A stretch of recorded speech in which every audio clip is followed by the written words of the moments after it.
bago matapos yung month po na ito, na pagpasok po ng 2024, na makipagrelasyon ka na sa Panginoon.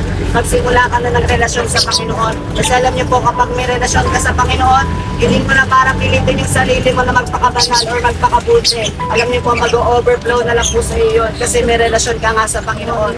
Alam niyo po, hindi po ka nandito para i-judge kayo o sabihin po kayo na makasalanan. Kasi lahat po ng tao ay nagkasala po. Even may po na nagsasalita dito ay nagkasala din po. Pero alam niyo po yung good news po ay available po sa bawat isa sa atin. Napasisiyan po natin mga kasalanan po natin. Alam niyo po yung hinihintay lang po ng Panginoon sa bawat isa sa atin, yung paglapit mo, yung pag-amin mo sa sarili mo na ikaw ay nangangailangan ng Panginoon, na ikaw ay nagkasala. Maging totoo ka lang po sa Panginoon para ang Panginoon po ay maging totoo sa iyo. Kasi alam niyo po, hindi po kailangan ng Diyos na maraming salita or maraming prayers or sasauluhin mo pa yung prayers. Gusto lang po ng Panginoon maging totoo ka sa